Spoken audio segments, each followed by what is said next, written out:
જય શ્રી કૃષ્ણ વિદ્યાર્થીઓ, કેમ છો?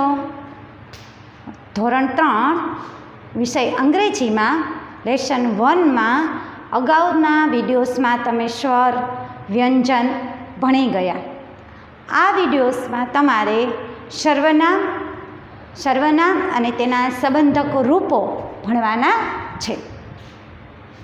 હવે અગાઉના વિડીયોમાં તમે જે શીખી ગયા સ્વર અને વ્યંજનથી વાક્યો બનાવવાના અને તેમાં રંગ પૂરવાની એક્ટિવિટી સરસ તમને ગમી હશે, બરાબર ને? તો આ લેસન 1 છે ઇંગ્લિશ લેટર્સ એન્ડ વર્ડ્સમાં. આ વિડીયોમાં તમારે તમારી સ્વામાં પેજ નંબર 8 ઉપરના કેટલાક સ્વર અને વ્યંજનથી કેટલાક સર્વનામ બને છે. તો એ સર્વનામ અને સંબંધક રૂપોનો ઉપયોગ વાક્યમાં કેવી રીતે કરવો તે શીખવાનું છે.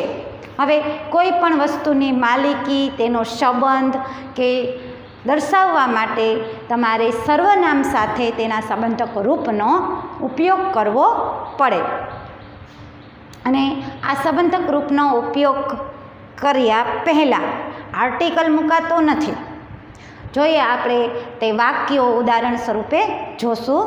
પહેલું છે આઈ એટલે હું. કોઈ હું મારી વાત કરતી હોય ત્યારે મારે આઈ કે હું શિક્ષક છું, તો આઈથી મારે વાક્યની શરૂઆત કરવી પડે. સર્વનામ શું થાય કરતા? તો કે આઈ એટલે હું. તો હુંનો સ્પેલિંગ શું થાય? આઈ એટલે હું.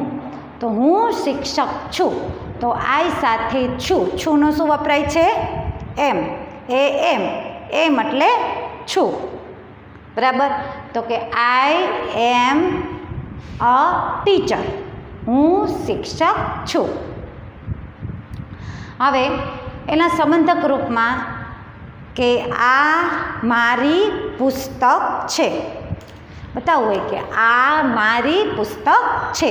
તો હવે આઈ સાથે સંબંધક રૂપમાં મારી અથવા મારો અથવા મારું એવું દર્શાવવું હોય તો કયો સંબંધક રૂપ વપરાય છે? વાય એટલે મારું અથવા મારી ચોપડી, તો મારી ચોપડી. મારો મોબાઈલ, તો મારો, એમાં પણ માય આવે, બરાબર? તો કે આ મારી ચોપડી છે. તો ધીસ ઇઝ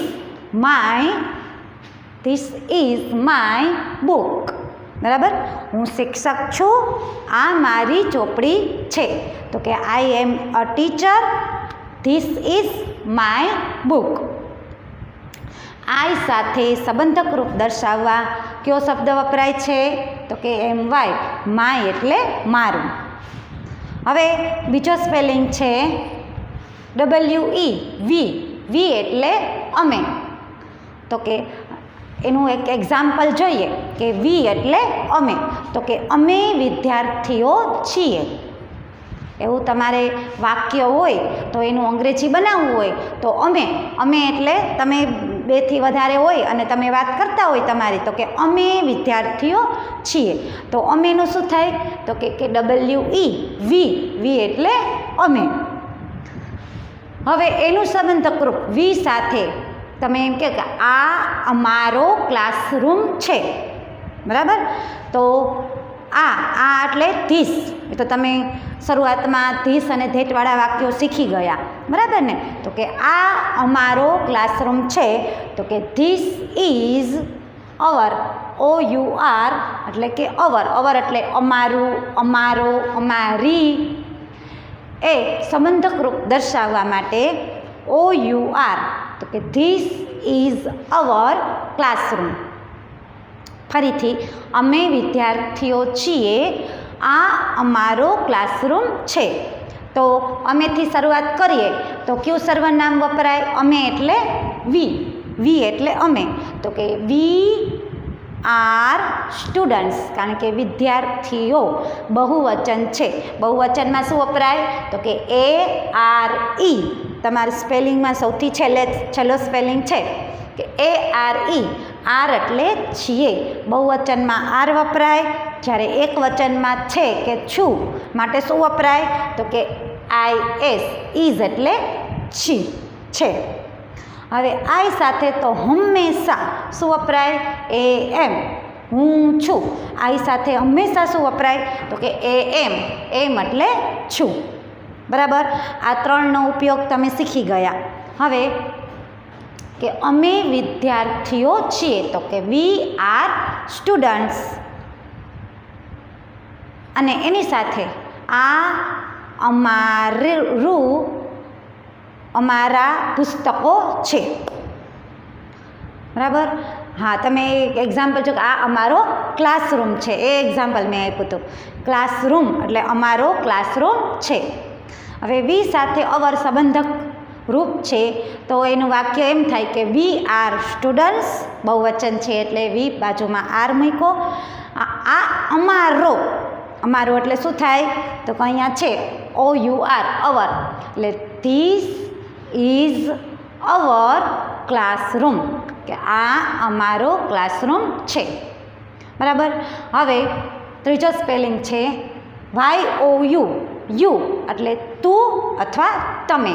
એક વચનમાં પણ યુ વપરાય, બહુવચનમાં પણ યુ વપરાય. બે વ્યક્તિ હોય કે તમે રાજ અને રવિ છો. બરાબર. હવે તો યુ સાથે હંમેશા શું વપરાય? તો કે ARE, આર એટલે છીએ.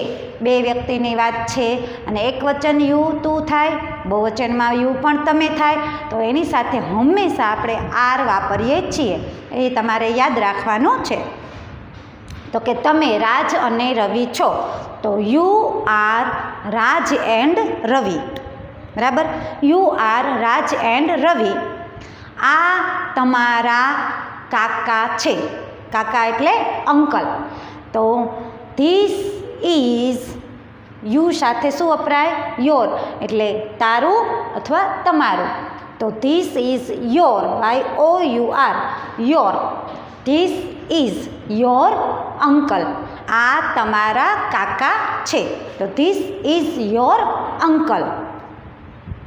હવે જે સંબંધ છે કે તમારા કાકા, તમારો ક્લાસરૂમ, તમારા બુક, પુસ્તકો, સંબંધ દર્શાવવા માટે તમારે સંબંધક રૂપનો ઉપયોગ કરવો પડે.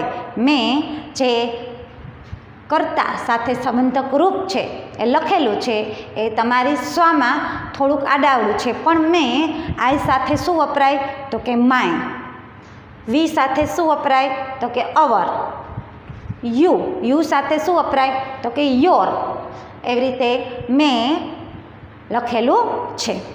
ત્યાર પછીનો સ્પેલિંગ છે HE, હી એટલે તે. નર જાતિ એટલે કે પુરુષવાચક સર્વનામ છે. કોઈ છોકરો અથવા તો પુરુષની વાત હોય ત્યારે હી વપરાય છે, કે તે સલીમ છે, તો હી ઇઝ સલીમ. બરાબર. અથવા તો પુરુષની વાત હોય કે તે સંકેતભાઈ છે. બરાબર. તો કે હી ઇઝ સંકેતભાઈ. એટલે નર જાતિ માટે કે પુરુષવાચક સર્વનામ છે, એક વચનમાં વપરાય હી, તો હી સાથે હંમેશા શું આવે? ઇઝ, IS, ઇઝ એટલે છે. હવે તેનું આગળનું વાક્ય કે તે સલીમભાઈ છે, આ તેનો મોબાઈલ છે. બરાબર. આ તેનો મોબાઈલ છે. તેનો એટલે કોનો? આગળ આપણે વાત કરી સલીમભાઈની, તો સલીમભાઈ એટલે આપણે શું વપરાણું? હી. હી સાથે સંબંધક રૂપ શું વપરાય? His, HIS, his. કે આ તેનો મોબાઈલ છે, તો this is his mobile. This is his mobile. He is સલીમભાઈ, ધીસ ઇઝ હિઝ મોબાઈલ. એટલે કે તે સલીમભાઈ છે, આ તેનો મોબાઈલ છે. એટલે ટૂંકમાં તમારે એટલું યાદ રાખવાનું કે નર જાતિ એટલે કે પુરુષવાચક સર્વનામ હી સાથે હંમેશા HIS, હિઝ વપરાય. હવે ત્યાર પછી SHE, સી એટલે તેણી. બરાબર. જેમ પુરુષવાચક હતું એમાં સ્ત્રીવાચક સર્વનામ છે સી, એટલે છોકરી અથવા મહિલા, કોઈ લેડીઝની વાત હોય તો આપણે સી વાપરીએ છીએ.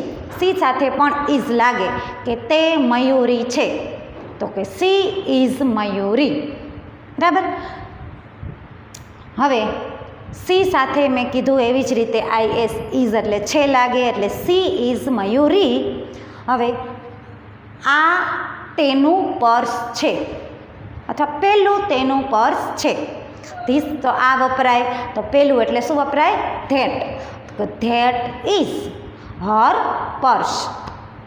શું સી સાથે શું વપરાણું કે સી એટલે કોની વાત છે? પર્સ. પર્સ પણ કોનું? તો કે મયુરીનું. મયુરી એટલે તો કે સી. સી એટલે સ્ત્રીવાચક સર્વનામ છે. સી સાથે હંમેશા સંબંધક રૂપમાં શું વપરાય? HER. હર એટલે તેણીનું અથવા તેણીનો. તો તે મયુરી છે, પેલું તેનું પર્સ છે. તો કે she is Mayuri, that is her purse.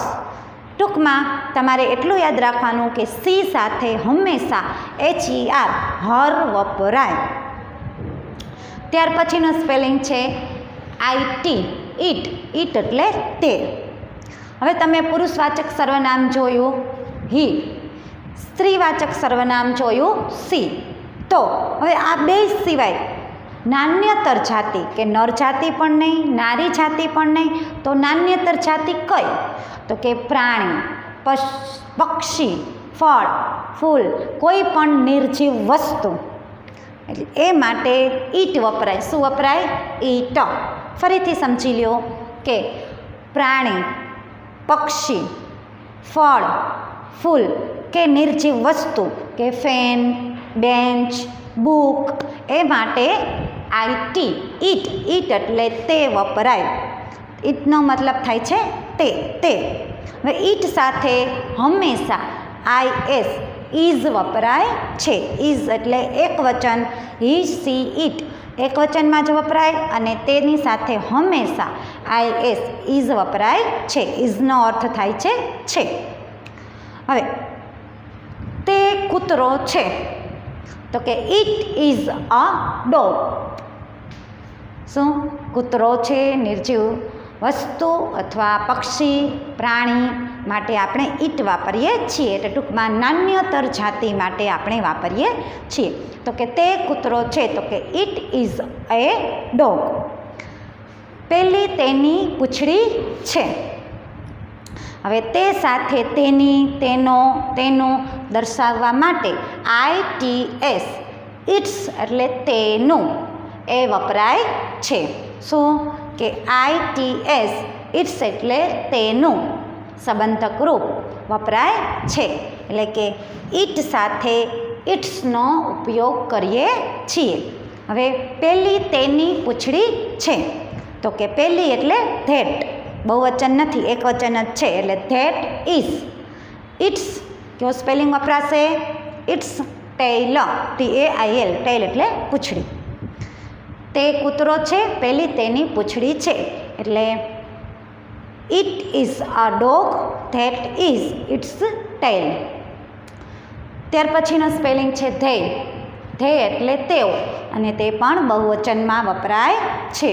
બે કે તેથી વધારે વ્યક્તિ હોય ત્યારે આપણે એમ કહીએ કે તેઓ. તેઓ માટે શું વપરાય છે સ્પેલિંગમાં? THEY.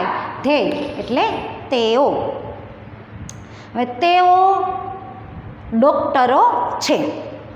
એકથી વધારે ડૉક્ટરો આપણે જોઈ, 2-3 ડૉક્ટરો, તો આપણે શું કહીએ કે તેઓ ડૉક્ટરો છે.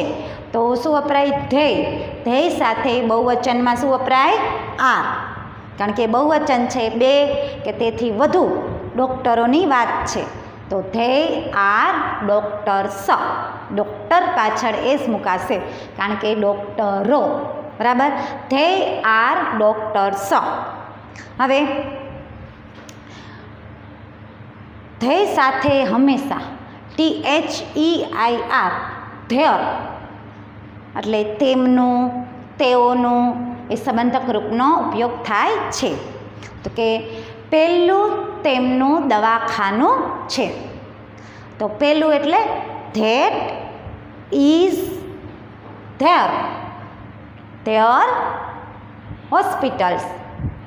પહેલું તેમનું દવાખાનું છે. તો કે ધેટ ઇઝ ધેર હોસ્પિટલ. કે તેઓ ડૉક્ટરો છે, તો they are doctors. That is their hospital. એટલે પેલું તેમનું દવાખાનું છે. દવાખાનું એક જ છે એટલે આપણે ધેટ સાથે ઇઝ વપરાણું કે ધેટ ઇઝ, પછી સંબંધક રૂપ ધેયનું ધેર હોસ્પિટલ. એક દવાખાનું છે પણ એક દવાખાનામાં એકથી વધારે ડૉક્ટરો કામ કરતા હોય, બરાબર ને? તો તે પણ તમને સમજાઈ ગયું. હવે ત્યાર પછી છે એમ એટલે છું. તો એમનો ઉપયોગ આપણે આઈ સાથે કર્યો, બરાબર? કે આઈ સાથે હંમેશા કેનો ઉપયોગ થાય છે? એમ એટલે છું. હવે ત્યાર પછીનો સ્પેલિંગ છે IS, ઇઝ એટલે છે. તો ઇઝનો ઉપયોગ પણ તમે શીખી ગયા કે એક વચનમાં થાય. ક્યારે? તો કે હી, સી અને ઇટ એક વચનમાં ઉપયોગ થાય છે ઇઝનો હંમેશા. જે આપણે અગાઉના વાક્યો કર્યા, એક્ઝામ્પલ આપ્યા, એમાં તમને મેં કીધું હતું કે હી સી ઇટ એક વચનમાં ઇઝનો ઉપયોગ થાય છે. ઇઝ એટલે છે. આર એટલે છીએ, પણ બહુવચનમાં તેનો ઉપયોગ થાય છે કે વી સાથે અને યુ સાથે, ધ્યેય સાથે પણ આપણે આરનો ઉપયોગ કરીએ છીએ. જ્યારે અમે, તેઓ એની વાત હોય ત્યારે આપણને ખબર જ પડી જાય કે એકથી વધારે વ્યક્તિની વાત છે તો ત્યારે આપણે આરનો ઉપયોગ કરીએ છીએ. હવે સામેના જે તમારી સ્વાધ્યાય પોથીમાં સંબંધક રૂપો છે, પેજ નંબર 8 ઉપરના મેં સમજાવ્યા. હવે 9 ઉપરના સંબંધક રૂપો તમે તમારી સામે તમારી સ્વાધ્યાય પોથી, અંગ્રેજીની સ્વાધ્યાય પોથી ખોલો અને 9 ઉપરના સંબંધક રૂપો રાખો.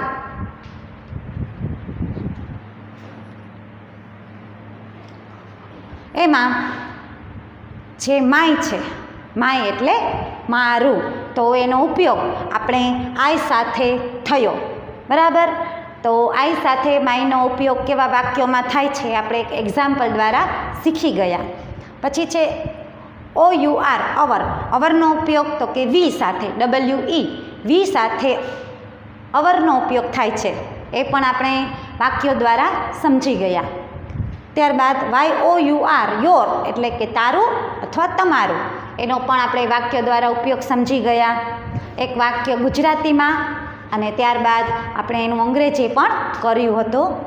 હવે છે હિઝ એટલે તેનું, તેનો, એ પણ ઉપયોગ હી સાથે હંમેશા હિઝનો ઉપયોગ થાય. હવે HER હર એટલે તેણીનો, તો સી સાથે હંમેશા હરનો ઉપયોગ થાય છે. ITS ઇટ્સ એટલે તેનું, તો ઇટ સર્વનામ સાથે ઇટ્સ સંબંધક રૂપનો ઉપયોગ થાય છે. હવે ધેર THEIR ધેર એટલે તેમનું, તેઓનું બહુવચનમાં, એનો પણ ઉપયોગ ધ્યેય સાથે આપણે શીખી ગયા. હવે છે ધીસ THIS, ધીસ એટલે આ જે ધીસ છે IS વાળો ધીસ એ એક વચનમાં વપરાય છે કે આ ડસ્ટર છે, એક જ ડસ્ટર છે, એક વચનમાં આપણે વાપરીએ છીએ આ. તો આ સાથે એક જ વસ્તુની વાત હોય તો આ ધીસ વપરાય છે કે ધીસ સાથે હંમેશા ઇઝ વપરાય. કયું ઇઝ? જે આપણે આગળ જોઈ ગયા તે, કે ધીસ ઇઝ અ ડસ્ટર, બરાબર? This is a duster. હવે ધેટ, આ ધેટ એટલે પેલું, પહેલી, તો એ ધેટનો ઉપયોગ પણ એક વચનમાં થાય છે કે પેલો ચોક છે. એક જ છે વસ્તુ, એક જ ચોક છે, તો કે પેલો ચોક છે. પણ ધીસ હોય તો નજીક હોય, ધેટ એટલે દૂર હોય, બરાબર? દૂરની વસ્તુઓ માટે આપણે પેલો શબ્દ વાપરીએ છીએ, છે દૂર છે એટલે કે પેલો ચોક છે. તો એના માટે શું વપરાય છે? ધેટ. દૂરની વસ્તુ માટે વપરાય ધેટ. પેલું પક્ષી છે, દૂર હોય પક્ષી તો આપણે કહીએ પેલું પક્ષી છે, તો કે ધેટ સાથે એક જ પક્ષીની વાત છે, એક જ વચન છે એટલે ઇઝ વપરાય. તો કે ધેટ ઇઝ અ બર્ડ એટલે પેલું પક્ષી છે. તો પેલો ચોક છે તો કે that is a chalk. That અને ધીસ આ બે એકવચનમાં વપરાય છે અને એની સાથે હંમેશા IS એટલે કે ઇઝ મુકાય છે. હવે ત્યાર પછીનું ધીસ છે THESE. આ જે ESE ધીસ છે એનો અર્થ પણ આ જ થાય. આ પણ એ બહુવચનમાં વપરાય છે. ક્યારે વપરાય છે? એકથી વધારે વસ્તુની વાત હોય એટલે કે બહુવચન હોય ત્યારે વપરાય છે. કયો ધીસ? તો કે THESE ધીસ. ધીસ સાથે બહુવચન હોય, બહુવચનની વાત હોય ત્યારે એકથી વધારે ચોકો હોય, 2થી વધારે 3 ચોક છે મારી પાસે, કે આ ચોકો છે તો એનું બહુવચન છે. આ બહુવચનમાં છે તો બહુવચન એકથી વધારે વસ્તુની વાત છે ત્યારે આ ધીસ વપરાય છે ESE વાળો અને એની સાથે હંમેશા આર મુકાય છે. તો કે ધીસ આર ચોક્સ. ત્યારે એ કે એન આર્ટિકલ મુકાતો નથી, પણ ચોકની પાછળ, ચોકના સ્પેલિંગની પાછળ એસ કે ES જે નિયમ છે તેના બહુવચનના એ નિયમ પ્રમાણે મુકાય છે કે ધીસ આર ચોક્સ. બરાબર. હવે ત્યાર પછીનો સ્પેલિંગ છે ધોસ. THOSE. ધોસ એટલે પહેલાં. પહેલાં દૂરની વસ્તુ છે પણ એકથી વધારે વસ્તુની વાત છે કે પહેલાં પોપટો છે.